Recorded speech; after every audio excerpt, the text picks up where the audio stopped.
Hi friends, কেমন আছো সবাই? আজ একটি ব্লগ নিয়ে চলে এসেছি।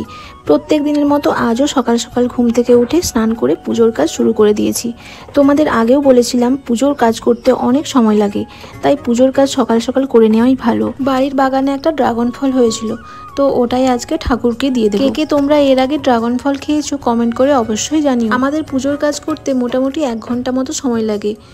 তো মোটামুটি পুজোর কাজ কমপ্লিট হয়ে গেল। এবার খাবো চিয়া সিডস। 8 ঘন্টা জলে ভিজিয়ে রেখেছিলাম, আর এর মধ্যে দিয়ে দিয়েছি লেবু আর মধু।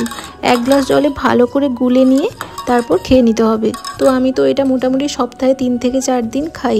তোমরা কে কে খাও কমেন্ট করে জানাও। এটা আমাদের শরীরের জন্য কিন্তু অনেকই ভালো, তো আমি এই জন্য চিয়া সিডস মাঝে মধ্যেই খেয়ে থাকি। এটা হচ্ছে আমাদের রান্নাঘর, আর আমরা কিন্তু রান্নাঘরে রান্না করি না, বাইরে রান্নাঘর একটা রয়েছে, ওখানে রান্না করি। আর এখানে দেখো নম্রতা কি করছে, বদমাশি করছে, পড়াশুনো করছেই না, একদম চুপচাপ বসে আছে। এখন চলে এসেছি ছাদে জামা কাপড় মেলার জন্য আর ফ্রিজ থেকে সবজি বের করার জন্য। তো দেখো বন্ধুরা, চারদিকের পরিবেশটা একেবারে অন্ধকার হয়ে আছে, আর এদিকে প্রচুর পরিমাণে কিন্তু বৃষ্টি হচ্ছে। এখন চলে এসেছি ফ্রিজ থেকে সবজি বের করার জন্য। আর এদিকে দেখো ফ্রিজে আমাদের অনেক আচার রয়েছে, অনেক রকমের আচার। আমরা যে সিমলা মানালি ঘুরতে গেছিলাম ওখান থেকেও আচার কিনে নিয়ে এসেছি। আর বাড়ির গাছের একটা আম আছে, এটা ভাত দিয়ে খাওয়ার জন্য বের করে নিচ্ছি। আর কিছু সবজি বের করে নিচ্ছি যেটা আমরা রান্না করবো। আর এখানে কালকে রান্নার মশলা কিছুটা বেড়ে গেছিলো, তো ওটা ফ্রিজে রেখে দিয়েছিলাম, ওটাও বের করে নিলাম। আর এদিকে দেখো বাইরে কিন্তু প্রচুর পরিমাণে বৃষ্টি হচ্ছে, আর খুব ভালোও লাগছে ওয়েদারটা। কিন্তু এত বৃষ্টির মধ্যে স্কুল যে কী করে হবে জানি না, আর বাচ্চাগুলো আর তোমাদের দাদাভাইও কী করে যে স্কুল যাবে। ছোটোবেলায় দেখতাম যতই সারাদিন বৃষ্টি হোক, স্কুল যাওয়ার সময় কিন্তু বৃষ্টি পুরোপুরি বন্ধ হয়ে যেত। আর মন থেকে ভেবে রাখতাম যে স্কুল যাব না, কিন্তু এমন 10টা সাড়ে 10টার সময় বৃষ্টি থেমে যেত আর স্কুল যেতে হতো। তো তোমাদের কাদের সাথে এরকম ঘটেছে কমেন্ট করে জানাও। এদিকে কেটে নিচ্ছি সবজি, আর এখানে রান্না করছি। এটা হচ্ছে আমাদের বাড়ি থেকে বাইরে একটা রান্নাঘর করা হয়েছে, তো এখানেই রান্না করছি। আর এদিকে এরা রেডি হয়ে গেছে স্কুল যাওয়ার জন্য, খাওয়া দাওয়া করছে। আর এদিকে দিদি দেখো পাস্তা খাচ্ছে, আর একটু পাস্তাও বানিয়েছিলাম আমি আর দিদি দুজন মিলে একটুখানি করে খেয়েছি। আজকেও চলে এসেছি বাড়ির বাগানে, ড্রাগন বাগানে। তো দেখো কত ড্রাগন ফুল হয়েছে একসাথে, অনেক, কিন্তু এবছরই প্রথম এত বেশি হয়েছে, না হলে এত বেশি হয় না। আর এদিকে দেখো একটা ড্রাগন ফল পেকেও গেছে, তো এখন এটা তুলে নেব।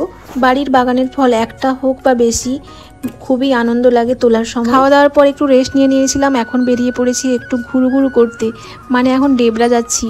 তো অনেক দিন ঘোরা হয়নি আর বন্ধু বান্ধবের সাথে দেখা হয়নি, তো তার জন্য আজকে একটু বেরিয়ে পড়েছি, সবার সাথে দেখা হবে আর একটুখানি আড্ডা হবে। এই দেখো বেশি কিন্তু জোরে গাড়ি চালাই না, কারণ আমার বেশি জোরে যদি গাড়ি চলে না, আমার খুব মাথা যন্ত্রণা করে, মাথা ঘোরায়। আর রাস্তার ওপর শুধু কাদা, আর এগুলো কিন্তু খুবই ডেঞ্জারাস। অনেক মানুষের অনেক ক্ষতিও হয়েছে এই কাদাগুলোর জন্য রাস্তার ওপর। তো এখন ওয়েট করছিলাম আমার বান্ধবী কৃষ্ণার জন্য, তো ও এখন চলে এসছে, ওর বাড়ি নতুন বাজার। তো এখানে একটু ওয়েট করছিলাম ওর জন্য দেখা করব বলে। তো একটু দেখা করে 10-15 মিনিট মতো কথা বলেছি। তো আবার রাস্তার ধারে পড়েছে আমাদের ননদের বাড়ি, বড় ননদের বাড়ি। তো এই দেখো এটা হচ্ছে হোটেল, তো আমন্ত্রণ, হোটেল আমন্ত্রণ। আর এখানেই ওরা থাকে, দেবরা আর ঠিক আগে ধামতোড়। তো তোমরা পারলে এখানে এসো। এখন ভাই বোনে কথা হচ্ছে, তাই একটু আমি ডিস্টেন্সেই দাঁড়িয়ে রয়েছি। তো এখন চলে এসেছি ওরাকেল গেস্ট হাউস। তো আমার বন্ধুরাও এসছে, তো এখানে একটু আড্ডা দেবো, একটু কফি খাবো আর একটু গল্প করব, এটাই।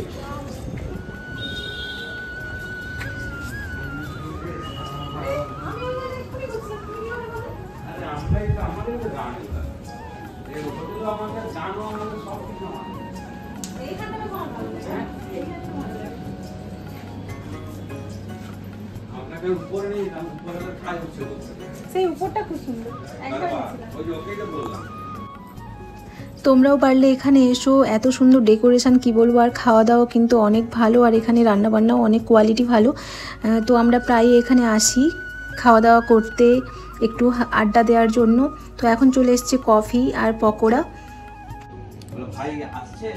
হাই ফ্রেন্ডস, আমরা চলে এসেছি এখন ওরাকেল গেস্ট হাউস, হোটেল কাম রেস্টুরেন্ট।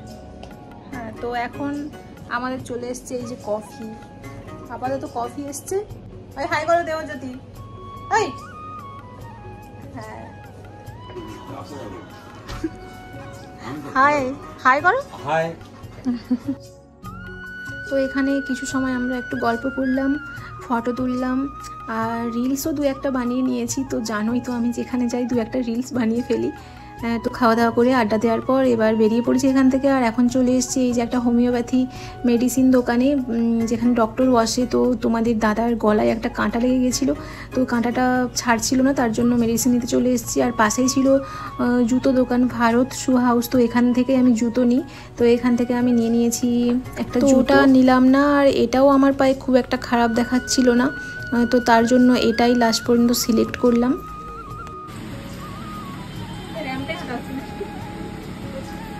এদিকে তোমাদের দাদা ভাইও একটা জুতো নিল, অবশ্যই এটা বাথরুমের জন্য।